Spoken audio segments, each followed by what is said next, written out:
The heat radiating off the newly poured asphalt of Oakhaven Town Square was thick enough to taste. It was mid-July, 98 degrees in the shade, and the air was dead and motionless. 500 local residents sat packed together in cheap plastic folding chairs, fanning their faces with laminated programs. The town had just spent $1.2 million renovating this space. To the people in the chairs, it was a triumph of municipal planning, a beautiful new plaza with brick pavers, wrought iron benches, and a central gazebo. To me, it was a tactical nightmare. My eyes tracked the perimeter out of habit. There were 3 fatal choke points where the decorative fencing funneled the crowd into a single egress route. The clock tower atop the old courthouse offered a 360-degree line of sight that hadn't been secured. If things went sideways, 500 people would trample each other trying to reach the narrow alley behind the hardware store. Years of service had rewired something fundamental in me. Even in unfamiliar places, my body still defaulted to readiness. Stillness first, awareness second, movement last. I stood in the very back row, away from the seating, my hands loosely clasped behind my back in a modified parade rest. I wore dark jeans, heavy boots, and a plain gray linen shirt. I blended in perfectly, I always do. At the podium beneath the gazebo, Mayor Thomas Vance was adjusting the microphone. Thomas was my cousin. He was 34, wore a $2,000 custom wool suit that was entirely inappropriate for the weather, and was currently sweating through his Egyptian cotton collar. He gripped the edges of the podium, leaning into the mic as a sharp burst of feedback echoed off the brick facades of Main Street.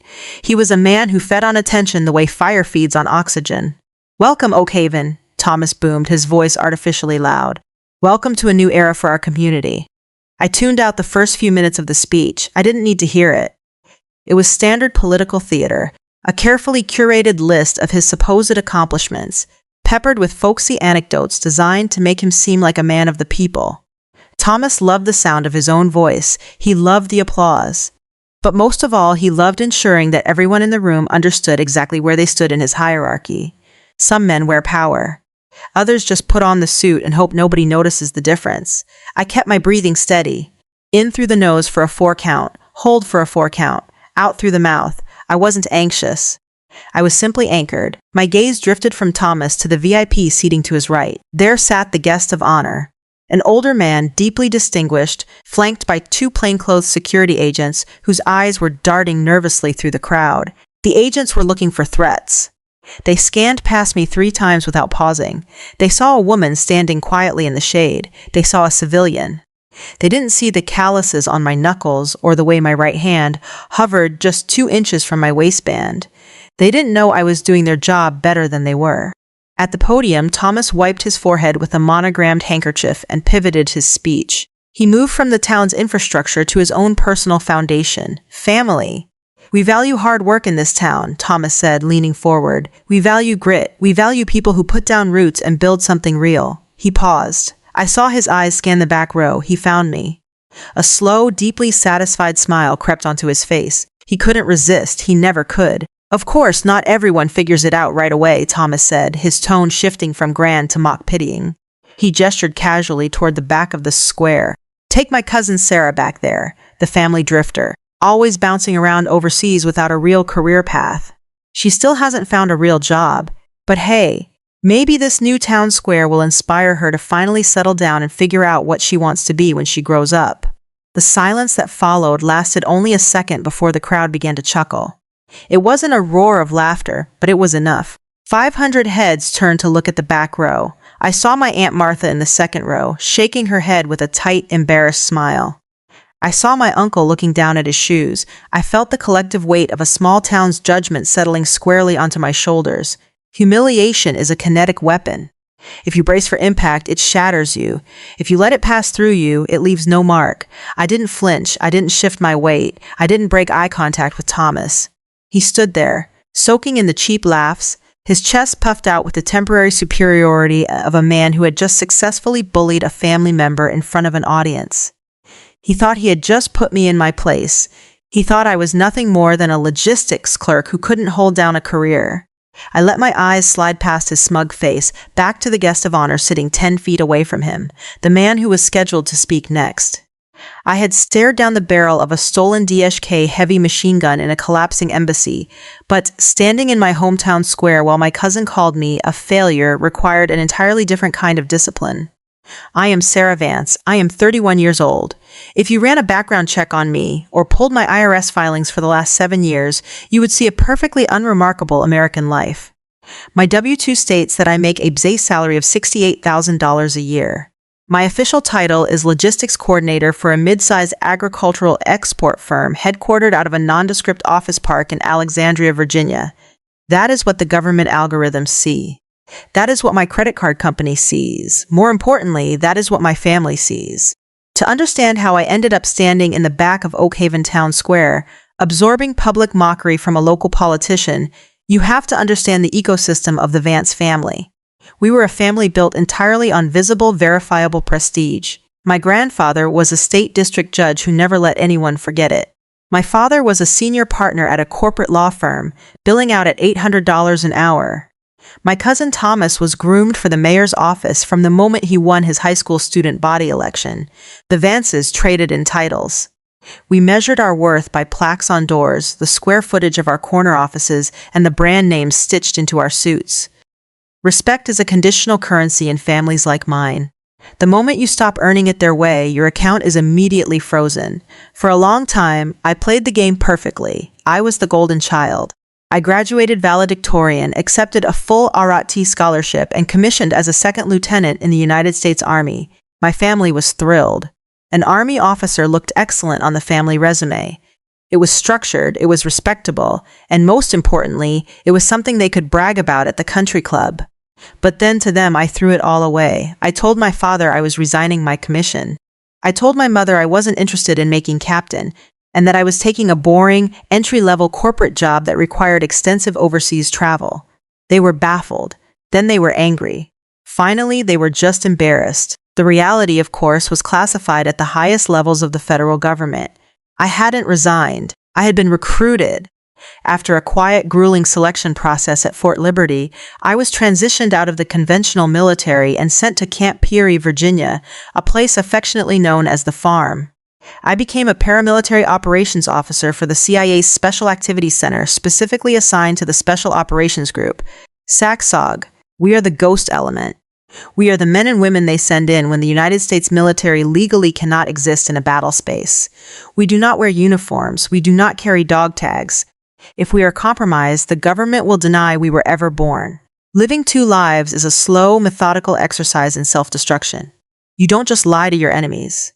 You lie to the people you love most, and you do it every single day. The cover identity requires total commitment, and that commitment extracts a heavy, silent toll. It started with missed holidays. I missed my mother's 60th birthday party because I was sitting in the unheated cargo bay of a C-17 Globemaster, freezing over the Atlantic on my way to a forward operating base. 2 years later, I missed my sister's wedding. It was the social event of the Oak Haven season, a $60,000 affair at the Botanical Gardens. While she was walking down the aisle in a custom Vera Wang gown, I was kneeling on a concrete floor in a shattered compound in Erbil, Iraq, applying a combat tourniquet to a local translator who had just taken shrapnel for me. You cannot explain the weight of a nation's security to people who are entirely consumed by the drama of a wedding seating chart. So you apologize, you send a registry gift, and you let them think you just didn't care enough to show up. Over the years, my family's disappointment curdled into pity and then morphed into outright contempt. Thomas led the charge. He viewed my aimless travels as a personal insult to the Vance legacy of success. He drove his leased BMW, shook hands with local business owners, and built his little political empire. I carried a concealed Glock 19, packed go bags in the dark, and bled for a country that would never know my name. I accepted the isolation. It was the price of admission for the work. I knew exactly what I was giving up when I took the oath, and I never expected a parade. But as I stood in the sweltering heat of that town square, listening to Thomas call me a jobless drifter, a quiet anger finally began to spark in the back of my mind. My family thought I traded them for a series of dead-end temp jobs. They didn't know I traded them for the lives of 200 trapped Americans. The town square dedication didn't happen in a vacuum. It was simply the public finale of a performance Thomas had been rehearsing all week. The The prelude took place 5 days earlier at the annual Vance family reunion barbecue. The gathering was held in my uncle's sprawling backyard in the wealthiest subdivision of Oak Haven.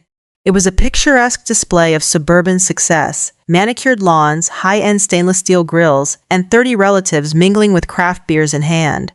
I stood near the edge of the patio, nursing a glass of ice water. I had been back on United States soil for exactly 72 hours. 3 days before someone handed me a paper plate with potato salad, I was knee-deep in rubble at a classified black site on the outskirts of Sana'a, Yemen. An extraction of a high-value asset had gone catastrophically wrong. We were ambushed by a highly coordinated cell using mortar fire and heavy machine guns. For 4 hours, the night sky was ripped apart by tracers. My team held the perimeter while I personally dragged our bleeding target across 50 yards of open ground to the exfiltration bird.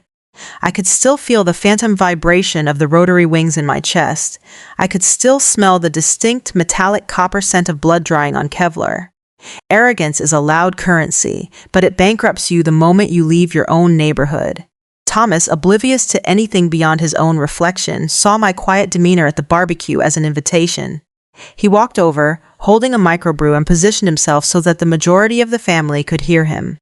"So, Sarah," Thomas said, his voice projecting across the patio. "The quiet chatter around us began to die down. Still bouncing around overseas, or have you finally decided to put down roots and get a real career?" I took a slow sip of my water. "I'm doing fine, Thomas. The logistics work keeps me busy," he chuckled, shaking his head with an exaggerated sigh of pity. "Logistics. Right. Look, I'm just saying it's time to grow up. I just finalized my new municipal budget. As mayor, they bumped my salary to $185,000 a year, plus the city vehicle. It's about building equity, Sarah. You can't just backpack through your 30s. My fiancé, standing a few feet away, looked down at his shoes. My mother aggressively folded a napkin. No one intervened. "In fact," Thomas continued, leaning in as if he were doing me a massive favor, "we have an opening at City Hall. Entry-level filing clerk in the records department. It pays $15 an hour. It's not glamorous, but it's a legitimate W-2. It's a start. I could pull some strings and get you an interview." Before I could respond, Aunt Martha materialized at my elbow. She placed a soft manicured hand on my arm, her eyes wide with manufactured sympathy. "Thomas is right, sweetie," she cooed. "We worry about you, bouncing from temp job to temp job. If things are tight right now, you can just tell us. Do you need me to help pay for your groceries this month? There is no shame in asking for help." The patio went entirely silent. 30 pairs of eyes locked onto me, waiting for my reaction. They expected me to flush with embarrassment. They expected me to stammer out an excuse or get defensive or storm out in tears.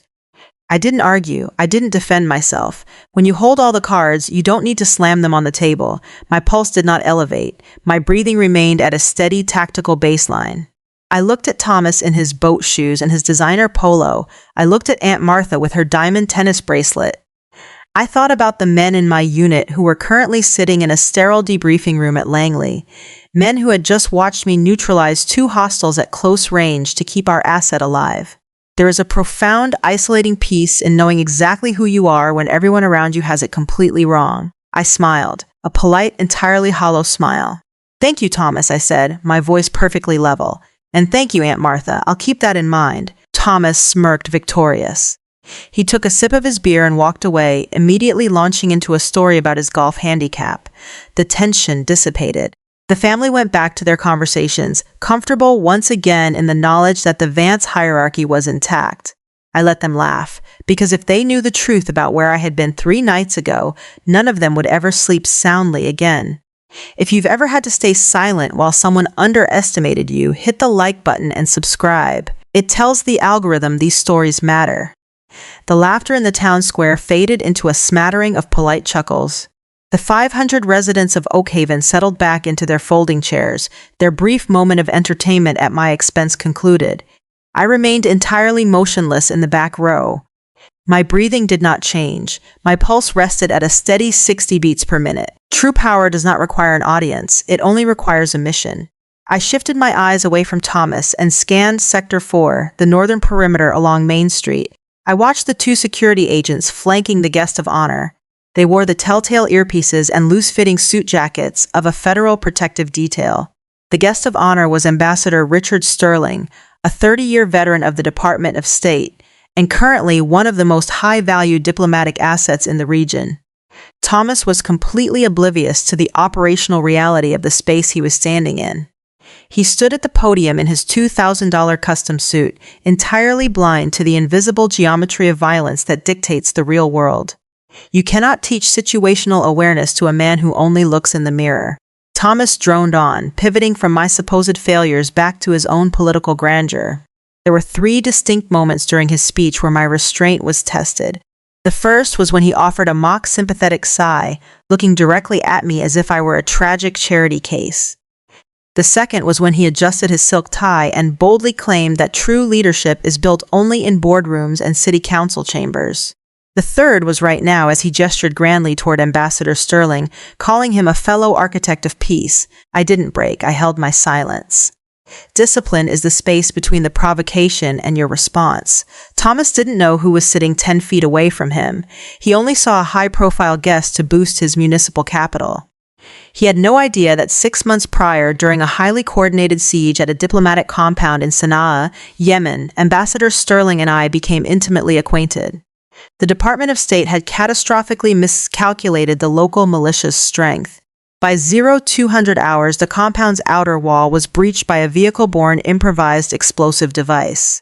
The Marine Security Guard detachment was pinned down under heavy DSK machine gun fire. My unit, an element of the CIA's Special Operations Group, was the closest quick reaction force. When diplomacy fails, the government sends the people who don't exist to clean up the mess. We fast-roped onto the roof of the main consulate building from an MH-60M Black Hawk. The air was thick with pulverized concrete and the suffocating smell of cordite. I breached the reinforced door to the secure room where Ambassador Sterling was huddled beneath a shattered oak conference table. He was bleeding profusely from a shrapnel wound to his left shoulder. I didn't ask for his resume. I didn't ask what his salary was. I applied a pressure dressing, threw a flashbang into the hallway to clear our egress route, and physically dragged a United States ambassador down 3 flights of stairs under suppressive fire. We moved him across 50 yards of open courtyard to the extraction point while my team laid down covering fire with a MK-48 light machine gun. I hoisted him into the troop compartment of the exfiltration bird, my hands slick with his blood. Some men build their legacies with microphones. Others build them with tourniquets and covering fire. Now, the ambassador sat quietly in Oakhaven, a freshly healed scar hidden beneath his tailored suit jacket. He hadn't noticed me yet. He was politely reviewing his notes, waiting for my cousin to finally yield the floor. Thomas gripped the sides of the podium, his voice reaching a booming, triumphant crescendo as he prepared to hand over the microphone. I watched Thomas puff his chest for the cameras, entirely unaware that the man he was about to introduce owed his life to the drifter standing by the porta potties. We are building a community of people who understand that true strength doesn't need to shout. Subscribe to join the ranks, and let's get back to the ceremony. Thomas stepped back from the podium, his face flushed with the exertion of his own ego. Ladies and gentlemen, the Honorable Richard Sterling, Ambassador to the United States Department of State. Applause rippled through the folding chairs. Ambassador Sterling stood up, buttoning his jacket with the practiced ease of a man who had spent 30 years navigating high-stakes geopolitical theaters. He approached the podium. The lead agent of his security detail took a half-step forward, his eyes scanning the crowd's reaction, his hand resting near the lapel of his suit where his radio mic sat clipped. There is a distinct difference between a man who commands a room because he demands it, and a man who commands a room because he has survived it. Sterling adjusted the microphone. A brief, sharp whine of feedback pierced the heavy July air. He pulled a pair of reading glasses from his breast pocket, unfolded his prepared remarks, and looked out over the sea of 500 faces. "Thank you, Mayor Vance, for that colorful introduction," Sterling began, his voice gravelly and deeply resonant. "And thank you to the people of Oakhaven. We are here today to celebrate infrastructure, to celebrate the resilience of small-town America." He read from his notes for exactly 45 seconds. It was standard diplomatic filler. But as he spoke, his eyes did what a trained diplomat's eyes always do. They swept the perimeter. He looked past the VIP seating, past the first few rows of smiling local business owners, and scanned the edges of the square. Then he stopped. He didn't just pause his speech. He stopped speaking entirely in the middle of a sentence. The silence that fell over the square was immediate and suffocating. 500 people held their breath. To the civilians, it looked like a senior citizen losing his place on the page. To me, it was a tactical shift. I saw his posture stiffen. I saw the immediate reaction of his security detail, both agents touching their earpieces simultaneously, shifting their weight onto the balls of their feet, preparing for an extraction. A sudden unscripted silence in a public forum is the loudest alarm bell a trained operative can hear. Sterling pulled his reading glasses off his face. He gripped the edges of the podium. His eyes locked onto the back row. He locked onto me. For 3 full seconds, the ambassador of the United States stared at the woman in the gray linen shirt standing near the porta potties. He didn't see a logistics coordinator. He didn't see the Vance family drifter. He saw the flashbang detonating in a hallway in Sanaa. He saw the blood soaking through his shirt. He saw the operator who had refused to let him die. I had a speech prepared today about municipal grants and civic duty, Sterling said, his voice completely devoid of its previous political warmth. He folded his notes and slid them back into his pocket, but I find myself unable to read it. Thomas stepped forward slightly, a nervous, ingratiating smile plastered on his face. Ambassador, is everything all right? We can get you some water. Sterling ignored him. He didn't even turn his head. He simply raised his right hand and pointed a single finger directly at the back row. Mr. Mayor, Sterling said, his voice echoing off the brick walls of the courthouse. 10 minutes ago, you stood at this podium and told this town that your cousin was a drifter. You said she bounced around overseas without a real career. You offered her a job filing papers, the crowd murmured, confused. Every head turned to follow the line of the ambassador's pointing finger. The truth is a heavy munition, and when it detonates, there is no shielding the people caught in the blast radius. You are a fool, Sterling said. The word cracked through the air like a rifle shot. Thomas recoiled as if he had been physically struck. The smugness evaporated from his face, replaced instantly by a pale, trembling shock. He gripped the back of his chair, his $2,000 suit suddenly looking entirely too big for him. The woman you just humiliated, Sterling continued, his voice rising in volume and authority, is a paramilitary operations officer with the Central Intelligence Agency's Special Activities Center. 6 months ago, during a coordinated terrorist siege on a diplomatic compound in Yemen, that drifter breached a reinforced barricade under heavy machine gun fire. She neutralized 3 armed hostiles at close range. And when I took a piece of shrapnel to the chest, she picked me up and carried me through a kill zone to an exfiltration helicopter. A collective, audible gasp swept through the 500-seated residence. I am standing here today, breathing the air in your new town square entirely because of her, Sterling said. The shift in the atmosphere was absolute. The lead diplomatic security service agent, suddenly realizing exactly who was standing in his sector, snapped to a rigid posture. He didn't draw his weapon. He placed his hands formally in front of him and offered a crisp, unmistakable nod of deep professional respect. In a world obsessed with loud declarations of status, silent recognition from a peer is the only currency that matters. Camera phones were suddenly raised, pivoting away from the gazebo and pointing directly at me. I looked at my family. My Aunt Martha's jaw was unhinged, her face the color of wet ash. My father stood frozen, staring at me as if I were a stranger who had just broken into his home, and Thomas was shrinking. The townspeople closest to the podium turned their backs to him, looking at him with naked, visceral disgust. He was no longer the powerful mayor. He was a petty, insecure bully who had just been publicly stripped of his authority by a man of actual consequence. I remained completely motionless. I did not smile. I did not gloat. I kept my hands resting easily behind my back, my breathing anchored to a tactical 4 count. My composure in the face of this massive revelation was my ultimate display of power. The ambassador didn't look at the mayor when he spoke. He looked directly at me, and with a single sentence, he dismantled 20 years of family lies. The silence in the town square was absolute. It was a heavy, suffocating quiet, the kind that follows a concussive blast before the ringing in your ears begins. 500 people sat paralyzed in their folding chairs, their eyes darting between the pale, trembling figure of Mayor Thomas Vance at the podium and the woman in the gray linen shirt standing near the perimeter. I did not move. I did not shift my weight. I maintained my tactical breathing, in for a 4 count, hold for 4, out for 4. If you spend your life seeking validation, a moment like this is the climax of your existence. If you spend your life protecting a nation, it is just Tuesday. Thomas opened his mouth to speak, but no words came out. He looked like a man who had stepped off a cliff and was just now realizing there was no ground beneath him. His $2,000 suit could not shield him from the absolute crushing weight of public exposure. His carefully constructed municipal empire had just been leveled by a single sentence from an American diplomat. A lesser person might have walked up to the front. A lesser person might have taken the microphone from his shaking hands and demanded an apology. They would have rubbed it in. They would have looked at Aunt Martha and asked if she still wanted to pay for my groceries. They would have asked my father why he didn't defend me. But retribution is an undisciplined emotion.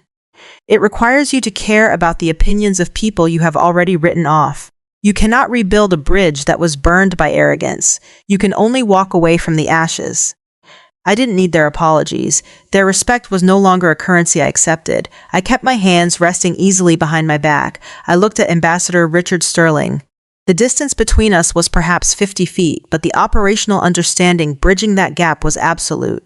I gave him a single fractional nod. Sterling dipped his chin in return. Beside him, the lead diplomatic security service agent maintained his posture of rigid respect. They knew what it meant. It was an acknowledgement between professionals. It meant the ledger was settled. It meant the mission was complete. I turned on my heel. As I walked away from the perimeter, the crowd at the edges of the square physically parted for me. Men who had chuckled at Thomas's jokes just 10 minutes prior now stepped back, giving me a wide berth, their eyes wide with a mixture of awe and deep, visceral shame. I heard the frantic, hushed whispers begin to ripple through the folding chairs behind me. I heard my father call my name, a weak, uncertain sound that barely carried over the July heat. I didn't look back. Forward momentum is the only direction that matters when a target is compromised. I walked 3 blocks to the overflow gravel lot behind the hardware store. The sensory details of the civilian world slowly came back into focus. The oppressive humidity, the smell of sun-baked pine needles, the rhythmic, satisfying crunch of gravel under my heavy boots. I unlocked my vehicle. It wasn't a city lease SUV. It was a 2018 Ford F-150 with 112,000 miles on the odometer. There was a dent in the rear bumper, and the interior smelled faintly of gun oil and old coffee. It was exactly the kind of truck a supposedly aimless logistics coordinator would drive. A cover identity is only as strong as the details you are willing to endure. I climbed into the cab and started the engine. The air conditioning kicked in, fighting a losing battle against the 98-degree heat. My phone buzzed in the center console. The lock screen lit up with 3 rapid-fire text messages from my father, followed instantly by a missed call from Thomas. They were scrambling. They wanted to apologize, to ask questions, to fold me back into the Vance family hierarchy now that my value had been publicly verified by a man in power. They wanted the CIA operator, not the daughter they had discarded. I swiped the control center down and tapped the airplane mode icon. The screen went dark. They had lost their clearance to my life, and that revocation was permanent. I pulled out of the gravel lot, the tires slipping slightly before biting into the pavement. I merged onto the 2-lane highway leading out of Oak Haven, heading south toward Interstate 95 and the secure briefing rooms of Langley. I had a debrief scheduled for 0800 hours on Monday. I had a $68,000 W-2 to file. I had a country to defend. Some people need a microphone and an audience to know their worth. I just need a full tank of gas and the quiet truth. The content on this channel consists of fictional stories created for storytelling and entertainment. These narratives are not intended to represent real individuals, organizations, or events. All visual elements are for illustrative purposes only. If this story stayed with you, if you've ever been dismissed by the people who should have believed in you most, leave a comment. Tell me where you're watching from. There are more stories ahead. Subscribe and stay with us.